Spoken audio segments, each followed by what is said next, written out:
officially No way. Big Brother's 10th birthday! It's exactly 10 years ago today that Big Brother aired for the first time on Channel 4. On tonight's show, we'll be joined by Italian stallion and record-breaking celebrity chef. Mario's not a record breaker, and he's not a chef, and you know what? He's not even a stallion, and come to think of it, he's only half Italian, babe. George, don't be silly. I'm talking about Aldo Zilli. Hey, Aldo's here! He's here to prove that the housemates could have made a meal out of liver and custards. Yes, plus psychologist Judy James will be here to help us get to grips with the shifting power dynamics between Pocket Rocket Keeley and the Baron. Oh, the Baron. Look at Aldo. Aldo's still got it. Hey.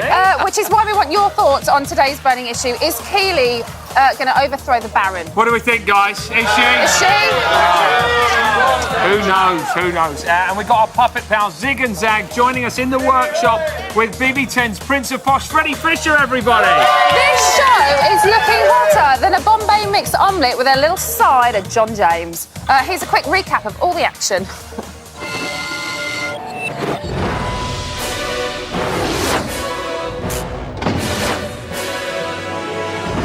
Corin. Like, I at times have to walk out of the room when she's singing, like, at the top of her voice like that. Iffy.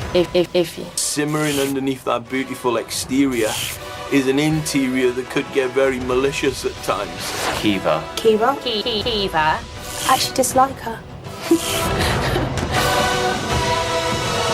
The Pocket Rocket Baroness Keeley came out of a spaceship and decided to take control of the Big Brother house. I can't have some little pocket rocket come in here to try and take over. You've just got that thing about you that makes me go funny.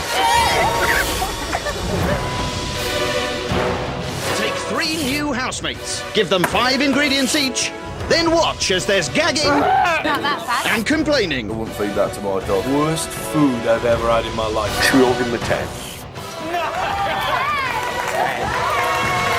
One of the best nights of my life. Andrew got the sympathy vote. I am fuming.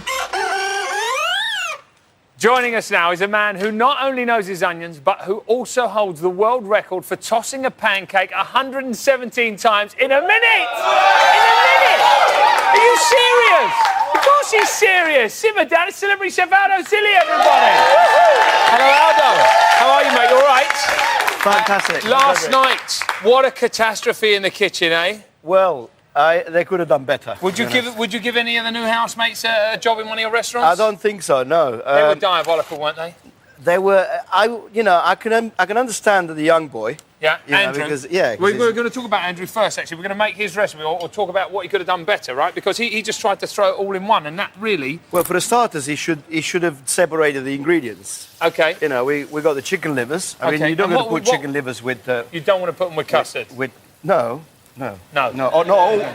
Or with cream. No, or with cream. No, they don't work with cream either. No. And what are you frying those off in there, Aldo? And now I'm frying them off there with a little bit of salt and pepper. Very nice. And some olive oil. Sounds simple, Aldo. And that's basically what's going to happen to those chicken liver. And then we're going to cut this amazing fruit. I don't know why they chose this fruit, but because probably the housemates wouldn't know what to do with it. Hopefully, this is from Thailand. This fruit. It's an Asian fruit, and it's quite expensive. Yeah. So dragon fruit, they call it, guys. Yeah. So I wouldn't have. Sorry, I didn't mention the dragon. It's all good. And what? And the dragon fruit's going to go in there. That's going to go in there. That's great. Okay. And what you can use as well if you don't have dragon fruit, which a lot of households probably won't. Doesn't it feel like Saturday morning kitchen, guys? Great.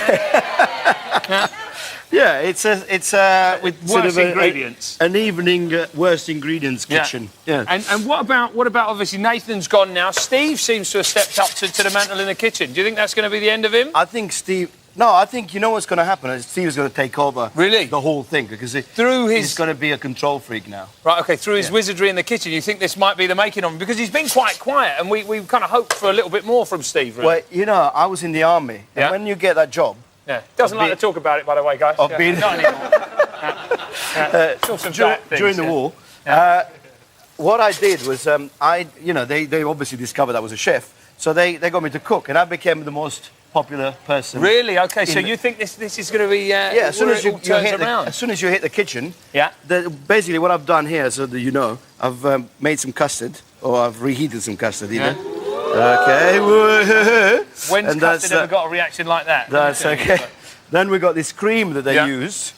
And then what we're going to do is cream here. We're going to squirt the cream while the chicken livers are still cooking. Okay. So this is a 2-dish. This is a 2-dish thing. This is where Andrew went wrong. He tried to make it a 1-dish thing, and that was never going to work with you know, cream and custard and what you chicken do, livers. Well, not really. Not if you put it all together. And what about Keely? Because Keely's gone into the house now. She's kind of, you know, she's been kicking off with pretty much everybody, and she's really upset Iffy because she started cleaning the kitchen. I mean, why is it that so many fights kind of, you know, base around the kitchen? Well, to be honest, the kitchen is everybody wants to be in charge. So it's like a domain, isn't it? It's like, you know, if I'm cooking, I don't really like anybody coming too near me, unless I'm cooking with you on television, of course. But if I'm cooking in the kitchen, you know, me and my wife have the same problem.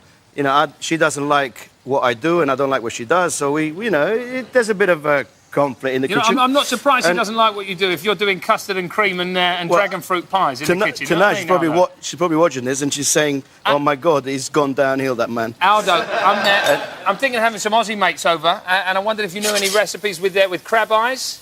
Crab eyes. Come on. Always go really well with a plate of pasta. Yeah, really? No, you can't go wrong. Look at Doesn't that smell fantastic, guys? This is what he should have cooked. This is what he should have done, everybody. Give him a big round of applause. Aldo's in, everybody. Fear not, Aldo's going to remain here cooking with Rachel's ingredients so we can have a Big Brother banquet at the end of our show. Right now, though, Zig and Zag are in the workshop talking stately homes and psycho crushes with turntablist BB10's Freddie Fisher. Tally-ho, boys.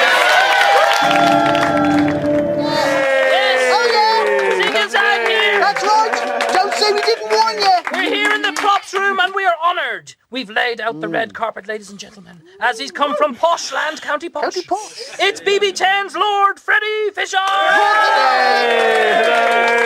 Freddie! Right, first things first, the big question, let's get it out of the way. It's a tad controversial. Oh, yes, folks, yes. It has to be What is your favourite fish, Freddie Fisher? My favourite fish is smoked salmon. Smoked salmon! Somebody write that down! Mine's fingers. Oh, yes. Now, we all know that posh people have afternoon tea, play croquet, and scold their butlers. So how did a tough Freddie Fisher end up in the Big Brother house with a bunch of commoners? I don't know. I'm the only... How did you do it? I auditioned. I'm the only posh person they put in, I suppose. Ah, right. Okay, simple as that. Now, you're famous for having survived the most evictions in the history of Big Brother. Yes. Why do you think the great unwashed kept saving you? I don't know. I think they liked me. They did like you. Quite a likeable fella, isn't he? Oh, for a posh bloke, he is. Now, you had a bit of a thing for B. What's life without... Yes. What's life without B in it? More peaceful. Oh, well, it would be. No, but we get on well these days. Do you still talk? Yeah. Oh, cool. That's nice. I never want to live in close quarters with her ever again, but she's very entertaining. You know. Now, what does one do once one leaves the Big Brother house? What have you been up to? One has been DJing. DJing, you yes! Yeah. One DJs? Yeah. Tell us about your music making. Well, I've produced a couple of dance tracks, cool. which are out now. Yeah. One of them's called Summertime. Oh, how does that go? Summertime and the living is easy. Did you consider the name DJ Halfwit? I did briefly, It's got a good ring to it, doesn't it? It sort of does. I thought it'd be a bit tacky, so I decided not to. But, Come on, do you do like posh DJing? Like mashups of Chopin and Mozart? Yeah. That's an interesting idea, actually. Did you offer any of the other housemates jobs on your parents' estate after Big Brother? No. That's a curious idea, though. Mucking out the stables and stuff like that. Yeah, maybe I could think of people to do that, but no, I didn't. Do you think Ben is like stealing your tough crown? I thought we're quite different people in a lot of ways, I think. But he's also a good character.